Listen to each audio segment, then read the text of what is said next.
So, this guy and his little brother blend into a happy crowd at the Boston Marathon, and in seconds, they turn the street into a war zone.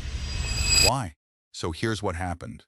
It's a perfect day in Boston, and thousands of runners are racing through the streets. Crowds are everywhere, cheering and snapping photos. Suddenly, an explosion tears through the crowd. People freeze, some scream, and then a second blast hits.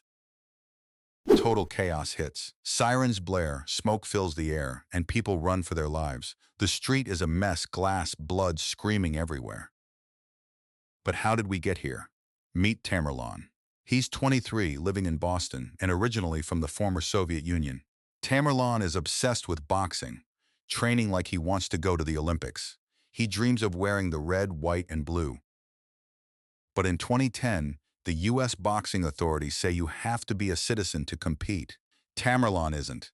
He's just an immigrant. His dream is crushed. He quits boxing, and all that anger and disappointment starts to build up. Tamerlan dives deeper into his religion, but not in a peaceful way.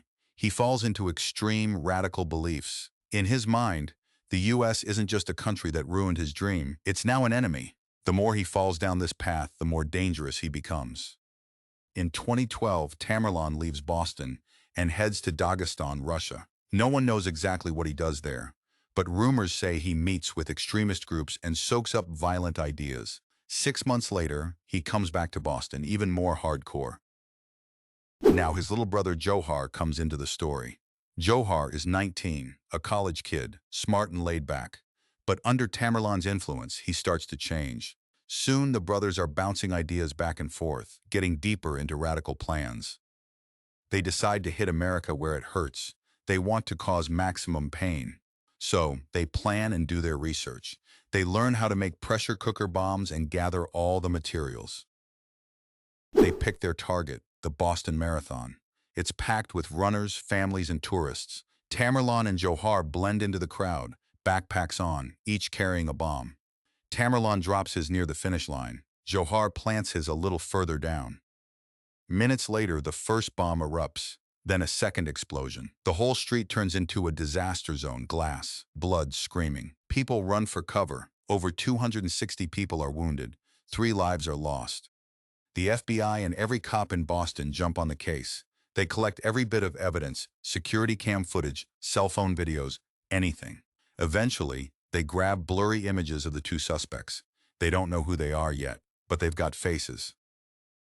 The feds want to keep the pictures quiet, but the internet explodes. Reddit users pick apart every photo, making wild guesses. Soon, innocent people are getting accused. It's a total mess. The cops realize things are out of control. They finally release the real images of Tamerlan and Johar. That's when the brothers realize they're screwed. It's time to run. They need more firepower. They head to MIT looking for a cop to rob. When they find one, they shoot him in cold blood. They try to steal his gun but can't get it out of the holster. So they bolt. Next up is carjacking. They grab an SUV, take the terrified driver hostage, and race through the city. They have to stop for gas, and the hostage escapes and calls the cops.